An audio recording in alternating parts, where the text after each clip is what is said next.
Okay, in this section we're going to look at ways to prove that a figure is a parallelogram. In the last section we already knew that a figure was a parallelogram. Now we're proving that a figure is a parallelogram.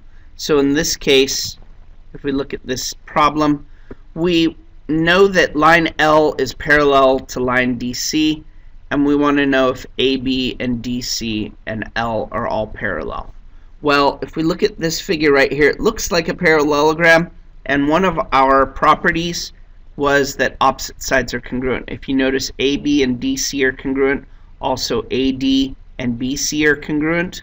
So therefore, since opposite sides are congruent, we can state that this is a parallelogram, and since it is a parallelogram, we know opposite sides are parallel, so AB would be parallel to DC. And again, we know that both pairs of opposite sides are congruent, so it's a parallelogram. And since it's a parallelogram, we know AB and DC are parallel. Since DC is parallel to L, we know all three of them will be parallel by the transitive property of parallel lines. So the moving platform is parallel to the ground. And here's another problem. I will draw the picture.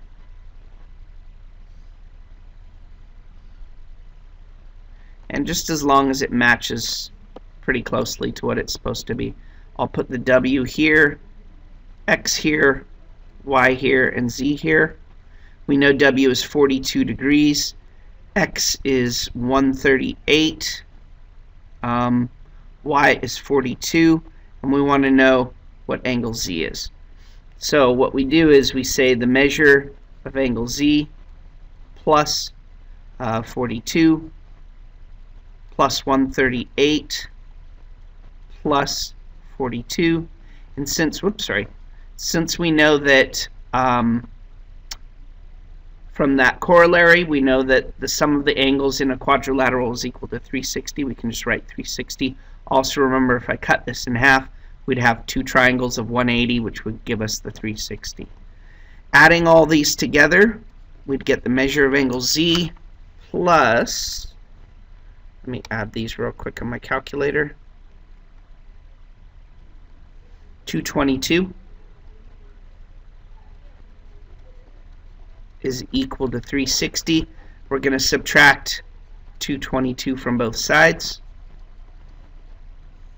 And if we do that, we end up with the measure of angle Z equals 138 degrees. So if we go up to the top, we can see that this angle is 138 degrees. And now we have one of our properties. We can see that opposite angles are congruent.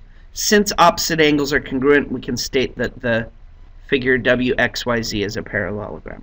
So that would be your explanation.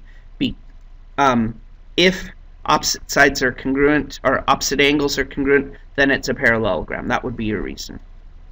Again, we know the sum of the interior angles is 360, so if we subtract, we get 138. Opposite angles are congruent, so it's a parallelogram. And we're done. Thanks.